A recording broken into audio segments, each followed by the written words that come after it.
Hey, good morning. Let's go over our trade plan for March 27th.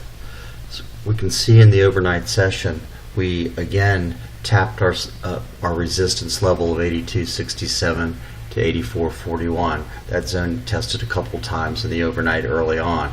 From there, we proceeded to down. We sliced again.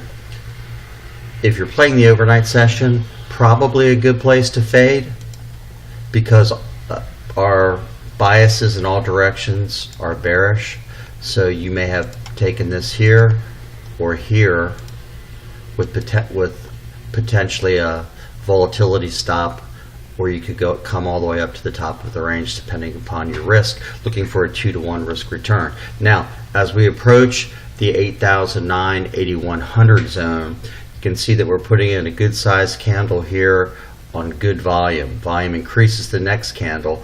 This would not be a place where I would want to.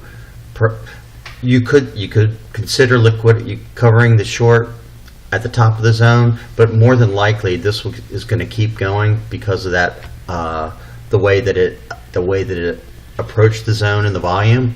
So that 8,009 level would be one where if you wanted to take profits, they could be taken there. If you wanted to hold, so what do we do from here? We had support, our initial support at 75.71 to 7,700. We came within a few ticks of hitting that, so that was another 300-point move down. We never touched it, and even so, with our environment again of being bearish in all time frames, it really wouldn't be.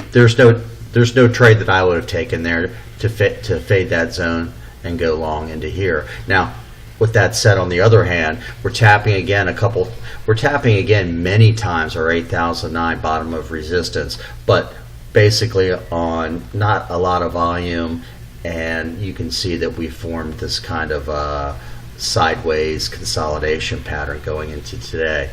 So our range, there aren't a lot of data points. We added another range, a support zone of 67.01 to 68.75, which is bringing us back almost to the point of our all-time lows of 58.80.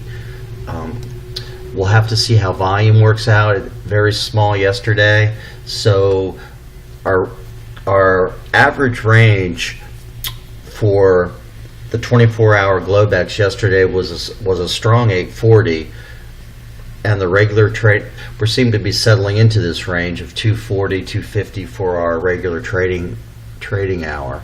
So going into today, again, we'd be looking for primarily short positions based upon our biases.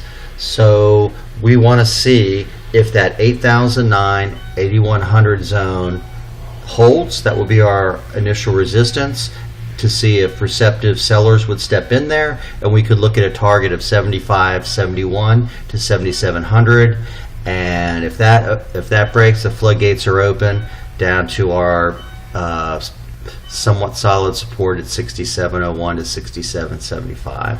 So there you have it for today. Let's see how it plays out, and we'll talk to you at the end of the day.